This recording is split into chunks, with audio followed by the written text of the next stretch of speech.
नमस्कार. मी स्वाती तुमचं आपल्या टेस्टी किचनमध्ये खूप खूप मनापासून स्वागत करते. एखाद्या दिवशी कुरकुरीत डोसा खायची इच्छा होते, पण डोसा बनवायचं म्हटलं की डाळ तांदूळ भिजवावा लागतो. थोडीशी पूर्वतयारी करावी लागते. पण ही तयारी नसेल तर अगदी 15 ते 20 मिनिटात तुम्ही कुरकुरीत डोसा आणि चटणी बनवू शकता. हा कुरकुरीत डोसा आपण रवा आणि घरात असणाऱ्या साहित्यापासून बनवणार आहोत. सोबत मस्त अशी चटणीही बनवणार आहोत. रेसिपी स्किप न करता शेवटपर्यंत बघा, कारण ही रेसिपी मी भरपूर टिप्ससह शेअर केलेली आहे. जरी हा रवा डोसा असला तरी अगदी डाळ तांदळाचा डोसा जसा लागतो तसा हा चवीला लागतो. एकदम मस्त असा कुरकुरीत होतो. त्यामुळे आता डाळ तांदूळ भिजवायला विसरला असला तरी काळजी करायचं नाही, कारण हा पटकन तयार होणारा कुरकुरीत रवा डोसा आज आपण इथे बनवणार आहोत. चला तर वेळ न घालवता या मस्त अशा रेसिपीला सुरुवात करूया. त्यासाठी मी इथे 1 वाटी रवा घेतलेला आहे. तुम्ही इथे बारीक किंवा मोठा कोणताही रवा घेऊ शकता, कारण याला आपण बारीकच करून घेणार आहोत. आता हा रवा आपण मिक्सरच्या मोठ्या भांड्यात घालून घेऊ. तर रवा घालून झाल्यानंतर यामध्ये मी 1 चमचा बेसन घालून घेते. बेसनामुळे याला एक छान टेक्स्चर येतं, तसंच या पिठाला थोडंसं बाइंडिंगही येतं. बेसन घालून झाल्यानंतर यामध्ये मी 2 चमचे तांदळाचं पीठ घालून घेते. तांदळाच्या पिठामुळे याला छान बाइंडिंग येतं आणि डोसा पसरवणं सोपं होतं. तुमच्याकडे तांदळाचं पीठ नसेल तर तुम्ही इथे गव्हाचं पीठ किंवा ज्वारीचं पीठही घालू शकता. नंतर यामध्ये मी चवीनुसार मीठ घालून घेते. मीठ घालून झाल्यानंतर यामध्ये मी 1 चमचा साखर घालून घेते. साखर घातल्याने काय होईल की आपल्या डोश्यांना छान गोल्डन कलर येईल. इथे तुम्हाला जर साखर घालायची नसेल तर नंतर 1 चमचा पिस्ता साखरही तुम्ही घालू शकता. आता हे सर्व आपल्याला बारीक करून घ्यायचं आहे. याला बारीक करताना थोडा वेळ लागतो, तर थोडा वेळ थांबून याला मिक्सरवरती छान असं बारीक करून घ्यायचं आहे. एकदम पण बारीक नाही, तर डोश्याचं पीठ जसं हलकं रवाळ असतं अगदी तसं याला बारीक करून घ्यायचं आहे. बघा, मी याला छान असं रवाळ बारीक करून घेतलेलं आहे. अगदी परफेक्ट असं रव्या डोश्याचं आपलं पीठ तयार झालेलं आहे.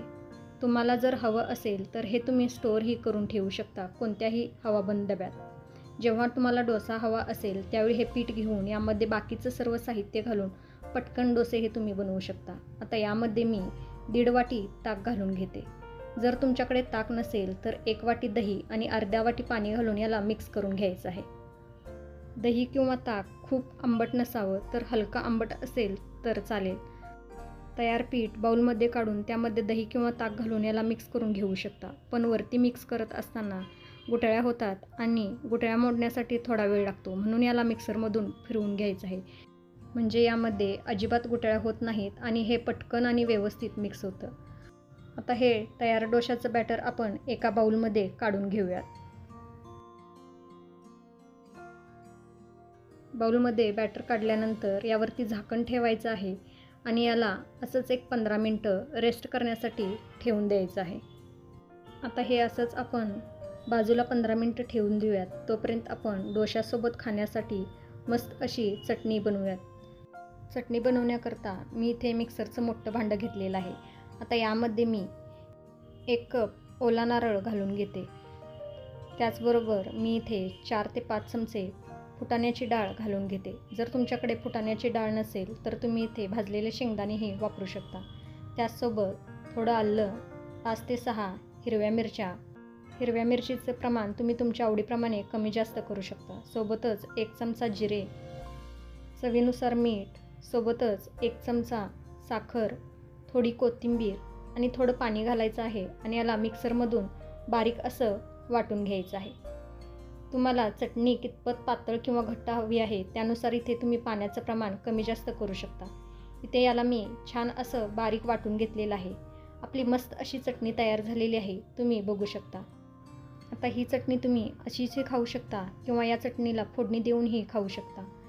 इथे याला मी फोडणी देत आहे, कारण फोडणीमुळे ही चटणी चवीला खूप छान लागते. फोडणी करता तडका पॅनमध्ये 2 चमचे तेल गरम करून त्यामध्ये जिरे, मोहरी, तीळ, कढीपत्ता आणि थोडी हिंग पावडर घालून याची खमंग फोडणी तयार करून घेतली.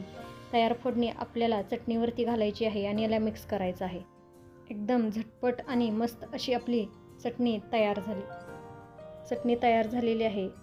चला तर आता रव्याला चेक करूया. 15 ते 20 मिनटं झालेली आहेत. झाकण काढूयात आणि याला चेक करूयात. झाकण काढल्यानंतर या रव्याला 1 ते 2 मिनटं छान असं फेटून घ्यायचं आहे.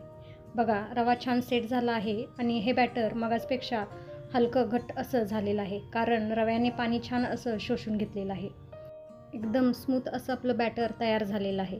हे बॅटर आपण फर्मेंट करण्यासाठी वगैरे ठेवणार नाही, तर हे बॅटर इन्स्टंट फर्मेंट व्हावं याकरता मी यामध्ये पाव चमचा खाण्याचा सोडा घालून घेते आणि नंतर यावरती 2 ते 3 चमचे पाणी घालून याला छान 1 मिनटं फेटून घेते, जेणेकरून खाण्याचा सोडा छान ॲक्टिव्ह होईल.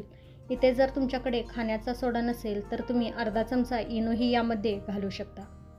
हे जसजसं मिक्स होईल तसतसं हे बॅटर हलकं होतं आणि यामध्ये छान बबल्स क्रिएट होतात. नॉर्मली आपण बॅटर फर्मेंट केल्यानंतर जसं बॅटर तयार होतं अगदी तसं हे बॅटर तयार झालेलं आहे. हे आपलं मस्त असं बॅटर तयार झालेलं आहे. आता खूप वेळ न करता फटाफट डोसे बनवायला घेऊयात. त्याकरता इथे मी गॅसवरती डोसा तवा गरम करण्यासाठी ठेवलेला आहे. आता यावरती थोडं तेल घालून घेऊयात आणि हे तेल सगळीकडे टिश्यू पेपरने छान असं पुसून घेऊयात. तेल सगळीकडे पुसून झालं की आपल्याला आता तवा छान गरम करून घ्यायचा आहे. तवा छान गरम झालेला आहे. आता यावरती थोडं पाणी घालू. बघा पाणी कसं बबल होत आहे, म्हणजे आपला तवा छान तापला आहे. आता हे पाणीही आपल्याला पुसून घ्यायचं आहे. आता आपल्याला गॅसची फ्लेम मिडियम करायची आहे आणि या तव्यावरती आपल्याला डोसा पसरून घ्यायचा आहे. एक मोठा चमचा भरून डोस्याचं बॅटर घेऊन तव्यावरती घालायचं आहे आणि त्याला चमच्याने असं एकाच दिशेने गोल गोल फिरवून हा डोसा आपल्याला पसरून घ्यायचा आहे. जसं आपण नेहमी डोसा पसरून घेतो अगदी तसं. बघा किती छान असं स्प्रेड होत आहे, कारण गॅस मिडियम फ्लेमवरती आहे आणि तवा हलका गरम आहे. डोसा पसरून झाल्यानंतर गॅसची फ्लेम मिडियम टू हाय ठेवायची आहे आणि हा डोसा आपल्याला छान भाजून घ्यायचा आहे. लो फ्लेमवरती हा डोसा भाजून घेऊ नका, कारण हा खूप कडकडीत असा होतो, एकदम पापडासारखा होतो आणि खाताना मजा येत नाही. त्यामुळे मिडियम टू हाय फ्लेमवरतीच हा आपल्याला डोसा भाजून घ्यायचा आहे. आता डोसा वरून थोडा सुकल्यासारखा झाला की यावरती सर्व बाजूने तेल सोडून घ्यायचं आहे आणि सगळीकडे तेल छान असं लावून घ्यायचं आहे.